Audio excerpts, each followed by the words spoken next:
SSC 2026 সালে ভাই এবং আপুরা তোমাদের কিন্তু কিছুক্ষণ আগে যারা হিন্দু ধর্ম পরীক্ষা বা হিন্দু ধর্মাবলম্বী তাদের কিন্তু হিন্দু ধর্ম পরীক্ষা হয়ে গেল।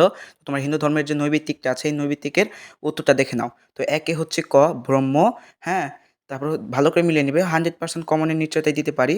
দুইয়ে হচ্ছে দেখো, দুইয়ে হচ্ছে ঘ ব্রহ্ম, তিনে হচ্ছে তোমাদের গ হবে এটার, গ হবে হচ্ছে ঈশ্বরের অনুকল্পা, অনুকল্পা ঠিক আছে, ঈশ্বরের অনুকল্পা। পাশে হচ্ছে জাতকর্ম, হ্যাঁ সরি, 4 হচ্ছে জাতকর্ম, 5 হচ্ছে ঘ, আর 6 হচ্ছে আমাদের খ হবে। হ্যাঁ, দেখে নাও তোমরা ভালো করে দেখে নাও।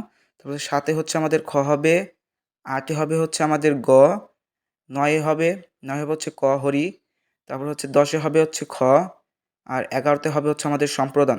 হ্যাঁ, 12তে হবে হচ্ছে গ, 13তে হচ্ছে আমাদের গ। আশা করি তোমরা ভালো মতো দেখে নেবে।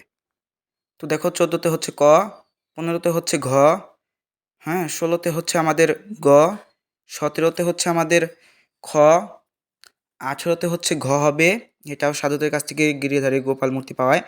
আর প্রাণায়াম হচ্ছে শ্বাস প্রশ্বাসের বিস্তার। 20-এ হচ্ছে আমাদের অর্ধকুর্মাসন হবে, আর 21-এ হচ্ছে আমাদের বিবাহ হবে।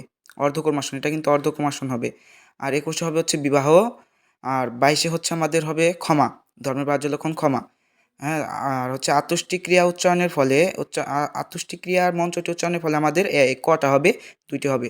হ্যাঁ, তারপরে 24-এ হবে হচ্ছে আমাদের ঘলাসন ঘ, 25-এ হবে হচ্ছে আমাদের ঘ, 26-এ হবে হচ্ছে আমাদের ঘ, 27-এ হবে হচ্ছে গ, 28-এ 28-এ হবে হচ্ছে গ, 29-এ হবে ক ব্রহ্ম, হ্যাঁ, আর 30-এ হবে হচ্ছে আমাদের ঘ। আশা করি বুঝাইতে পারছি।